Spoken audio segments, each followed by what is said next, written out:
Ahojte, som Štefan Agašvári. Ukážem vám dneska prezentáciu o kyseline humínovej a v čom je unikátna. Najprv však sa pozrieme, čo všetci potrebujeme. Prvotným cieľom ľudského života je šťastie. Zložky šťastia a úspechu sú pre každého rovnaké. Všetci chceme duševný kľud. Každý sa chce cítiť predsa dobre, chce mať v sebe pokoj, chceme sa zbaviť strachu, hnevu a negatívnych emócií. Na druhom mieste je zdravie. Toto je naša neoceniteľná zložka šťastia. Každý sa chce zbaviť choroby, chce dlho žiť, chce mať veľa energie.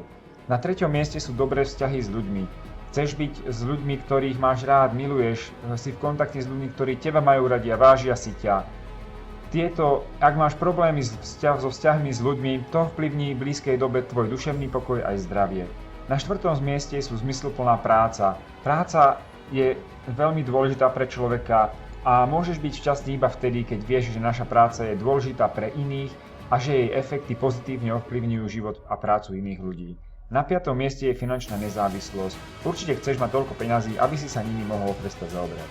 Pozrime sa na definíciu zdravia, ako ju definuje Svetová zdravotnícka organizácia. Zdravie je stav úplnej telesnej, duševnej a sociálnej pohody pri zachovaní funkcií všetkých telesných orgánov.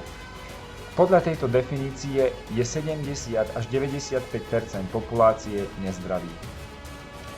Terajšia filozofia zdravotníckej starostlivosti je taká, že chorý človek navštíví lekára, lekár diagnostikuje, akú má chorobu a nastaví mu liečbu. Nová filozofia sa však zameriava na to, že zdravý človek sa stará a podporuje o svoje zdravie, ochraňuje si svoje zdravie a tak prechádza chorobám a stará sa preventívne o svoje zdravie. Ide o presun hlavnej pozornosti medicíny z oblasti liečby do oblasti prevencie chorôb. Je dôležité venovať pozornosť svojmu zdraviu ešte predtým, než začneme byť chorí. Keď sme chorí, sme ochotní za vyliečenie dať nemalé peniaze, ale je lepšie priebežne sa venovať svojmu zdraviu a predísť tak chorobám. V našich génoch je zakodované dožiť sa 100 až 140 rokov bez nejakých problémov a chorôb spojených so zdravím. V skutočnosti je to 70 až 80 rokov a ten zvyšok, čo nám chýba, sme si pokazili sami. Tým, ako dnes žijeme, stravou a stresom. Dôvodom sú však predovšetkým novodobé moderné poľnohospodárske metódy, ktoré sa vo veľkej miere spoliehajú na syntetické hnojivá, procesy genetického inžinierstva v poľnohospodárstve. Tým sa hromadia jedovaté látky v pôde a tie končia v našom jedle alebo na ňom. Tieto syntetické hnojivá radikálne znižujú obsah výživných látok v pestovaných plodinách, ako vrátane mikronutrientov, vitamínov a minerálov, látok, ktoré boli pôvodne obsiahnuté v pôde, avšak za roky extrémneho intenzívneho využívania z nej v podstate vymizli. Permanentne klesá obsah vitamínov v poľnohospodárskych plodinách z tohto dôvodu.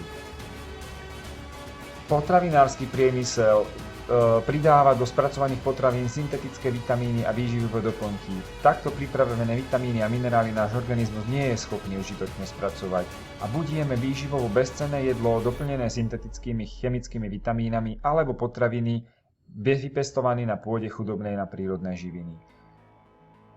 Ako vidíme, pred 50 rokmi, keď sa do pôdy ešte nepridávali chemické a umelé hnojivá, a obsah stopových prvkov, živín a minerálov bol 100%. Tento výskum robila Poľnohospodárska univerzita v Maďarsku v rokoch 1966 až 1990. Bolo to v meste Gödöllő. Obsah stopových prvkov a živín bol v 66. 100%. V roku 1990 boli výskumy také, že obsah vitamínov a stopových prvkov napríklad v mlieku bol len 5,7, v kapuste, v zeli 5,6, mrkva 60%. Toto sú výsledky z roku 1990, odtedy uplynulo ďalších 27 rokov, takže ako vidíme, dokazujú to aj výskumy univerzít, že obsah živín a minerálnych látok v potravinách dramaticky klesá.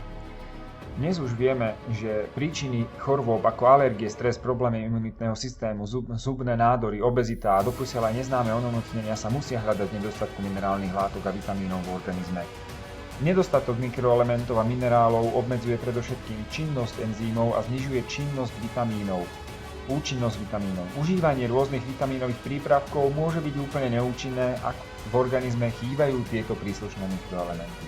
Doktor Linus Pauling sa týmto zaoberal do hĺbky, pretože už v tej dobe bola k dispozícii technika schopná merať tieto ukazatele. On ako prvý dokázal, že pre zdravý organizmus potrebujeme 90 minerálnych prvkov.